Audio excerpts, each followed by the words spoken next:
Good morning students. आज के इस लेक्चर में आपका स्वागत है।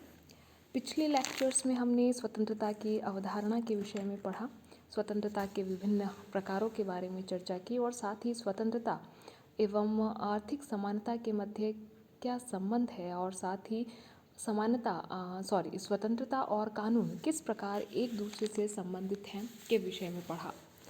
आज के इस लेक्चर में हम देखेंगे कि स्वतंत्रता का जो संरक्षण है वो किस प्रकार किया जा सकता है, या ऐसे कौन कौन से उपाय हैं या ऐसी कौन कौन सी दशाएं हैं जिनके होने पर स्वतंत्रता को संरक्षित किया जा सकता है, या फिर जो स्वतंत्रता का अधिकार है उसे उस रूप में उपभोग के योग्य बनाया जा सकता है जिसकी उससे आशा की जाती है। तो आइए शुरुआत करते हैं आज के इस लेक्चर की। स्वतंत्रता को प्राप्त करने से भी अधिक कठिन कार्य स्वतंत्रता को बनाए रखना है। यदि ये कहा जाए तो निश्चित तौर पर गलत नहीं होगा। यह बात व्यक्तिगत स्वतंत्रता और राष्ट्रीय स्वतंत्रता दोनों के ही संबंध में पूर्णतया सत्य है।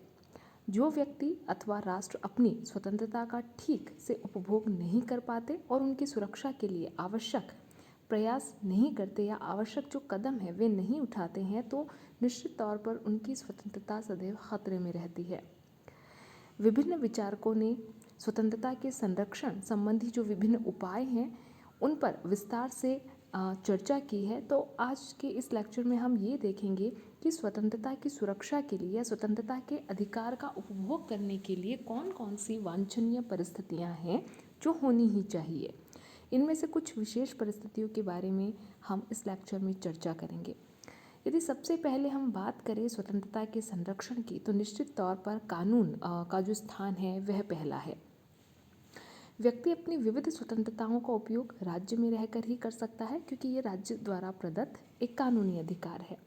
अतः स्वतंत्रता की रक्षा के लिए राज्य द्वारा ऐसे आदर्श कानूनों का निर्माण किया जाना चाहिए जो व्यक्तियों की स्वतंत्रता की रक्षा कर सके और उन्हें जिस उद्देश्य के लिए इन स्वतंत्रता के अधिकार को निर्मित किया गया है, अर्थात व्यक्तित्व का संपूर्ण विकास, उस उद्देश्य की प्राप्ति की जा सके। स्वतंत्रता की रक्षा हेतु निश्चित तौर पर कानूनों के निर्माण की काफ़ी आवश्यकता है, क्योंकि स्वतंत्रता की रक्षा और हनन कानून के स्वभाव और इसके द्वारा दिए गए दंड की मात्रा पर ही निर्भर करती है। क्योंकि कानून एक विशेष प्रकार के व्यवहार को प्रोत्साहित करते हैं या एक विशेष प्रकार के व्यवहार को हतोत्साहित करते हैं, तो निश्चित तौर पर कानून ये तय करते हैं कि स्वतंत्रता के उपभोग का स्तर क्या रहेगा और एक दूसरे के अधिकार का हनन करने पर या राज्य द्वारा भी व्यक्तियों के व्यक्तिगत स्वतंत्रता का हनन करने पर उसके लिए किस प्रकार से संरक्षण की व्यवस्थाएं की गई हैं, ये सब कुछ कानूनों पर निर्भर करता है। इसके अतिरिक्त विशेषाधिकारों का अंत ये कहा जाता है कि जिस समाज में कुछ व्यक्तियों को किन्हीं भी विशेष कारणों से, चाहे वो धर्म हो, जाति हो या संपत्ति हो, के आधार पर विशेषाधिकार प्राप्त होते हैं, तो निश्चित तौर पर वे उसका दुरुपयोग करते हैं और इससे दूसरे लोग कहीं ना कहीं शोषित होते हैं और अपनी स्वतंत्रता का सही उपभोग नहीं कर पाते। अतः ऐसे में विशेषाधिकारों का अंत आवश्यक है ताकि जो स्वतंत्रता है उसके अधिकार का उपभोग किया जा सके।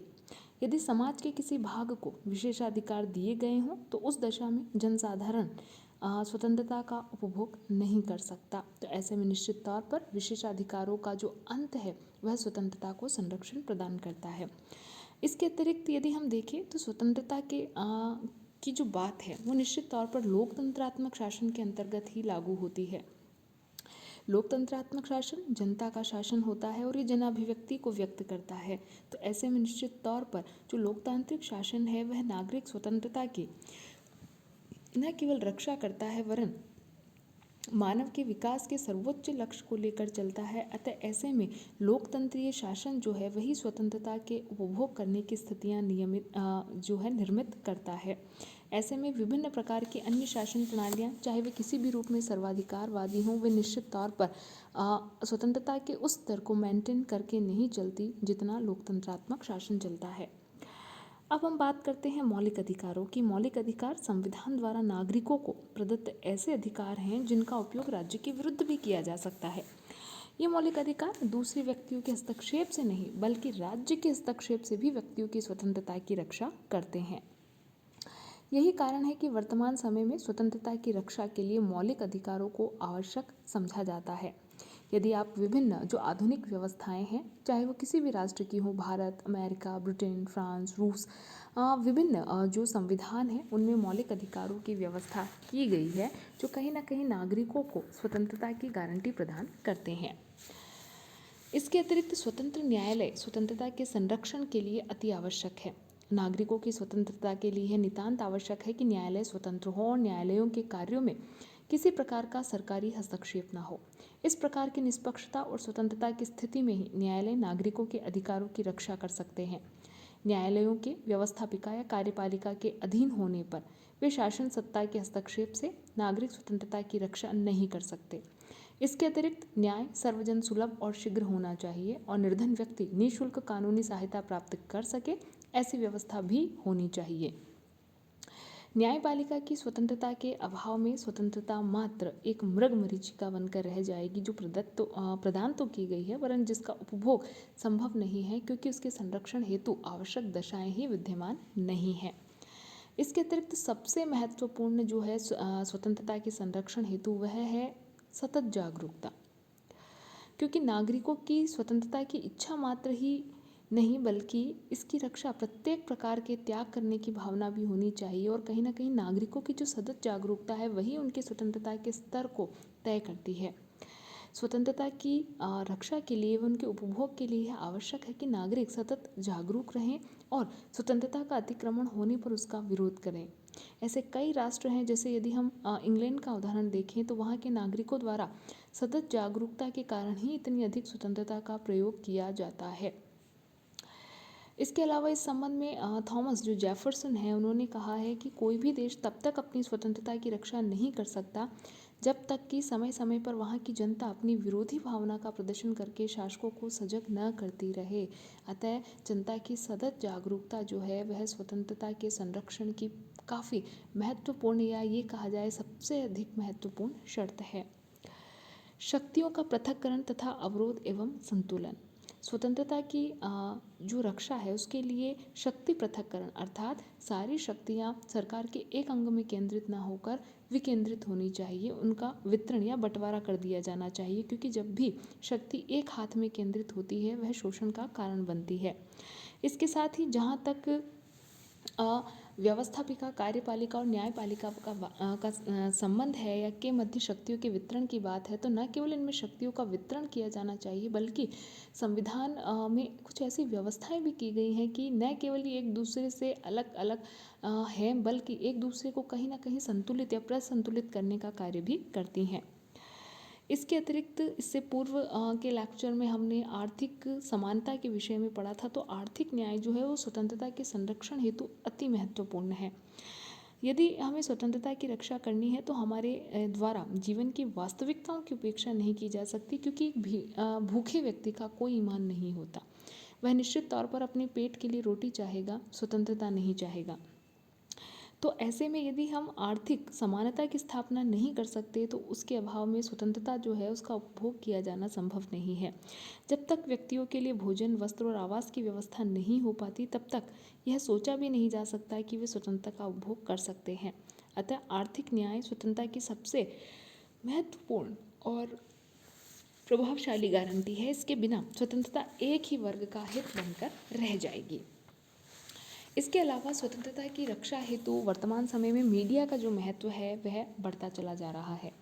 स्वतंत्रता की रक्षा का प्रश्न बहुत अधिक सीमा तक स्वतंत्र प्रेस के साथ जुड़ा हुआ है, यानी कि जो मीडिया है वो निश्चित तौर पर एक प्रकार से निष्पक्ष कार्य करे और निष्पक्ष जो सूचनाएं हैं वो जनता तक प्रसारित करें। यदि समाचार पत्र या जो मीडिया है वह स्वतंत्र है तो उसके द्वारा शासन को मर्यादित रखने का कार्य किया जा सकता है। जनता में स्वतंत्रता की रक्षा के लिए आवश्यक वातावरण स्थापित करने का कार्य किया जा सकता है। स्वतंत्रता का सार मानवीय चेतना है और मानवीय चेतना के विकास का सर्वप्रमुख साधन स्वतंत्र प्रेस ही है। तो ऐसे में हम कह सकते हैं कि जो स्वतंत्रता है उसका संरक्षण या ये कहा जाए कि सतत जो स्वतंत्रता के उपभोग का अधिकार है वो स्वतंत्र मीडिया द्वारा ही प्रदान किया जा सकता है। इसके अलावा हम कह सकते हैं स्थानीय सुशासन।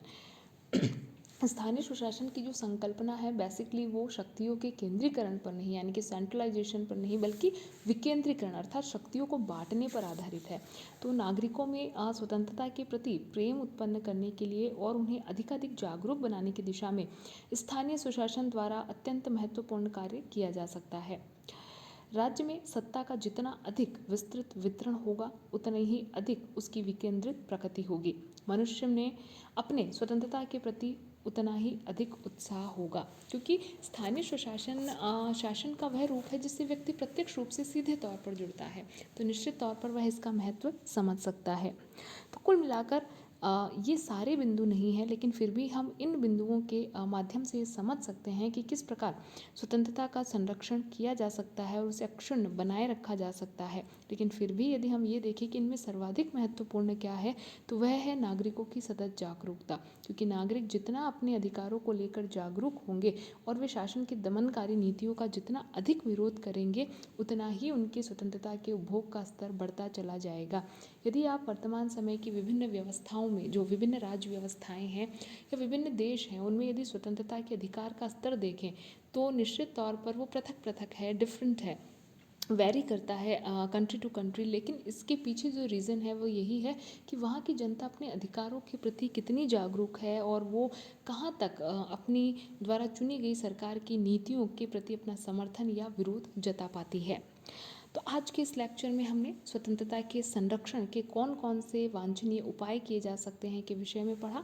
आगे आने वाले लेक्चर्स में हम एक नए टॉपिक के साथ शुरुआत करेंगे। आज के इस लेक्चर में इतना ही। धन्यवाद।